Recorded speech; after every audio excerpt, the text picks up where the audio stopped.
Hello, hello, Jamila Craig, founder of Language and Diaspora here. Let's kick off 2024 with setting our goals for language learning. And to help you do that, here is an excerpt from my How to Learn a Language workshop. Enjoy. Most important things for me is being really tapped in to what's motivating me to learn a language, because everything else that flows from there are things that you can easily kind of stop and start. You can be inconsistent. But for me, if the motivation is not people-centered in a very real, direct, tangible way, I notice, and I have in 20 plus years of my language journey, and also in supporting folks with their language journeys, when the motivation is not people-centered, it's very easy to quit, right? And not only is it very easy to quit, it takes you longer to learn, because people are the input for your journey. And we'll talk about input later. But just keep that word in mind, input, right? So for me, my motivation, what gets me excited, what gets me is being able, as I said earlier, to be able to converse and have conversations with Black folks anywhere in the world. So this picture is one of our team members and one of our conversation club members, and we're in Paris. We have Annie, who has the head wrap bow on her hair, and she is a native Portuguese speaker from Sao Tome Príncipe. We have me, a native English speaker, and we have Hasina, a native French speaker. And all of us would have conversations in the conversation club. Sometimes we would practice our French, practice our Spanish. Ani is proficient in 1,000 languages, not 1,000, but about 8 languages or so. And so Ani would support folks in practicing their Spanish and their Portuguese, but Ani herself has guided herself through learning a series of languages. But this right here, that picture, that image of being able to go and connect with people that I met online and then see them in person and practice my language skills and engage with other people of African descent is hands down my motivation. I see that we have folks who want to travel, being able to support folks in the transition from Haiti to the US, people-centered motivation. Next slide. So that's the first thing is your motivation people-centered? So that's the first thing I say in defining your goals. The goals that you have, if they're not people-centered, you're going to have a lot of challenges. And honestly, a lot of what I have to say today to you is not going to apply well for you, because my entire approach to language learning is people-centered, is conversation-centered, and research, experience, lived experience, funds of knowledge show that when you try to learn the language without people, you either don't learn the language or it takes you forever. If your goals are not clear, they're not going to help you decide what you need to do today, what you need to practice on right now. They're not specific enough to help you measure your progress. And as I said, kind of shifting from the idea of what do I need to do to feel fluent to how can I measure my progress, or how can I define, it's shifting from the idea of how do I define fluent and leaving that nebulous idea of fluency behind and getting more into what makes me feel fluent, what specifically can I measure and track to see I practiced this, I couldn't do it before, now I can do it. Also clicking through to the next slides, Kata. If your progress is unclear, and you can keep clicking, one more, thank you. If your progress is unclear, it can hit your confidence and it can hit your motivation, and it leads to quitting. Give you an example of practicing, and I know folks are familiar with Duolingo and those different things. If you practice talking about la manzana es roja, the apple is red, right? Je m'appelle Jamila. My name is Jamila, right? You practice those things over and over again, and then someone comes up to you and they want to talk about why you like Prince better than Michael Jackson. You didn't practice that. You don't have music language. Now, we are not going to get into argument about Prince or Michael Jackson for anyone here. But if you don't practice the language that you need, you're not going to have it when you want to use it, and you won't feel fluent, and you will have spent a lot of time learning how to introduce yourself, maybe learning how to talk about what you do for work. But if when you're traveling, you don't want to talk about work, now you don't have any vocabulary. Any vocabulary and language that is an ocean of words, and you don't need to swim in the entire ocean in order to feel like you're a proficient swimmer. You just need to know how to swim in the waters near you. And it's the same thing with language. Like, in order to feel like you are a proficient speaker, communicator, you need to be able to navigate the vocabulary, the relevant vocabulary that you need for specific conversations. So moving on to the next slide. If we're looking at setting goals, I know folks, the smarter goals, but really specifically, we're looking at specific skills, specific topics, vocabulary, and specific actions and habits. So that looks like I'm going to practice listening to Spanish every single day for 30 minutes, 15 minutes. That's a specific action that I want to make sure I do. And I could say I listen to Spanish every day for 15 minutes. I'm going to take it up a next level and say, I'm not just going to listen to Spanish or listen to French or listen to Haitian Creole for 15 minutes. I'm going to listen to someone speaking in French and Haitian Creole for 15 minutes every single day. And I'm going to make sure that it's talking about reproductive justice. I'm going to make sure it's talking about hiking and rock climbing. I'm going to make sure it's talking about a specific topic or vocabulary that's of interest to me. So whether I'm listening to a podcast or watching a short YouTube video, I'm not watching a long 2-hour movie on Netflix. I'm listening to short snippets of information about a topic that I'm interested in, so that not only am I practicing listening, I'm acquiring new vocabulary about something that's relevant for me. And we'll talk about the specific skills. When we think of specific skills, I mean, I can speak in the past tense. I can talk about the future. I can talk about the present.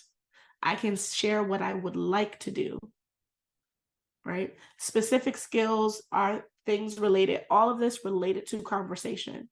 Every single aspect of your goal should be related to conversation.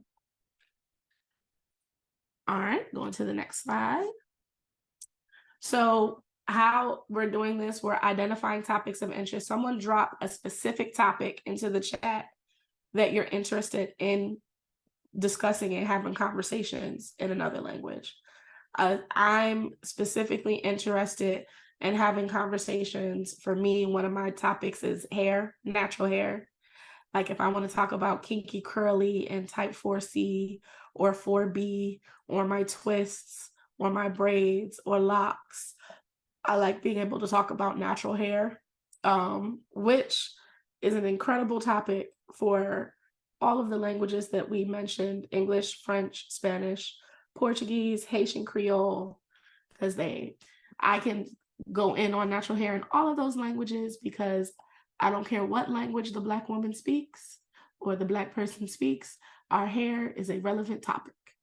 If we're getting a lineup, you know, all of those things are topics that we discuss. But we're taking that, instead of saying, okay, I just want to discuss natural hair, I specifically am going to take this big topic and say, I want to talk about how to detangle my hair. I want to be able to specifically describe how to detangle my hair without damaging it. And what do I do to detangle my hair and to keep my hair detangled? Now I have words that I need. I need to know how to say detangle, right? I might need to know how to say knot. I also need to talk about things that I'm doing to myself, which implies reflexive. And it helps me figure out, okay, what specific things do I need to do? So other specific actions, examples, next slide, could be, I want to deliver a 30-minute presentation about reproductive justice. I want to be able to describe everything in my kitchen. A wonderful way to get started and with goals and things is if you walk around your house and you're saying, okay, if I'm talking to family members and different things, I want to be able to, I know my child from early on understood, apaga la luz, turn the light off, right? So because I was yelling, turn the light off every 5 seconds to my child when they were young, and still do now, all right? But can you just, if you like to cook, can you describe your favorite recipe? Can you describe, okay, well, you take the pot, you take the pan, you need a fork, you need to whisk. I promise you I could not say whisk in any language that I know because I rarely whisk and I rarely talk about whisking. But if you want to talk about cooking, then those are naming things that are in your kitchen, describing what you do for work. And so for some people, it's something fun. Like, I just want to know what I'm saying when I sing along to my favorite song, right? Generally speaking, when it comes to goals, I recommend that you pick a personal topic and a professional topic. And if we're picking a personal topic and a professional topic, identify 3 specific questions for those topics. The reason why I say identify questions is because questions help you get other people to talk. Because we'll talk about the phases of language learning a little bit later. But if you want to get other people to talk because you don't have the vocabulary yet, you need to, and you want them to talk about specific things, questions help you guide strategic conversations. So if I'm curious about detangling hair, how do you detangle your hair? That might be a question I have. And then I listen to how they detangle their hair. Where do you find a good barber? What do you like? How do you like your haircuts? Right? Professional topic. I might have a question related to Pan-Africanism. How do you, what's a place that is similar to where you're from? Where have you traveled? Where do you like to, where do you feel safe? I might have a lot of different questions related to travel and people's experiences in the world. But those questions help guide the conversation, is the bottom line. So when we're looking at now, these are all output goals. I want to highlight that. These are all setting goals for what you will learn to say, what you will learn to communicate. But if we go to the next slide, it is important to know that the steps and phases of language learning does not start with speaking. It starts with listening. Because it's hard to say something that you've never heard spoken, and it's hard to write something that you've never read. So the phases and the steps, you're going to prioritize listening when you're trying to learn new vocabulary, and then that will help you with your speaking. You're going to prioritize speaking so that you can really start to unpack and understand how the language works so that you can be able to identify certain words when you're reading. And this is how you learned the first language you learned as a kid. When you were young and when you were a baby, someone talked to you for years, for months and maybe years before you developed a certain level to speak. Someone talked to you for months before you said a word. And then a few years later, you got some sentences and you were able to put together some, but before your vocabulary became full sentences in advance, that was likely a 1.5 to 2 year process for you to develop your speaking skills. How many people think it's harder for adults to learn a language? Just like shout out, you can either drop it into the chat or you can put an emoji up. D, hand up. D thinks it's harder for adults to learn a language. You've already learned a language. Dora said yes, it's harder for adults to learn a language. All right. Okay, that was the goal setting part of our How to Learn a Language workshop. If you would like to stay connected with us, join the Conversation Club. It is 100% free. It is a Telegram group chat where we practice English, Spanish, French, and Portuguese. And so click the link in the description box to join the Conversation Club and connect with us more on your language journey. Adios. Ciao, ciao. Hard, easy is a mindset. If you think it's hard, it's hard. If you think it's easy, it's easy. It's a mindset thing. Factual. But what I can adults learn languages faster than children because it is not going to take you 2 years to have your first words. You are not going to go through a Google Gaga phase. You already have a base understanding that even if you can't explain it, you know that sentences have to talk about person, place, or thing. And it has to describe what that person, place, or thing is doing or their state of being. Right. As an adult, you can focus in on the very specific things you need to focus in on, and you don't need to just kind of wait through 2 years of input to figure out how to put together a sentence.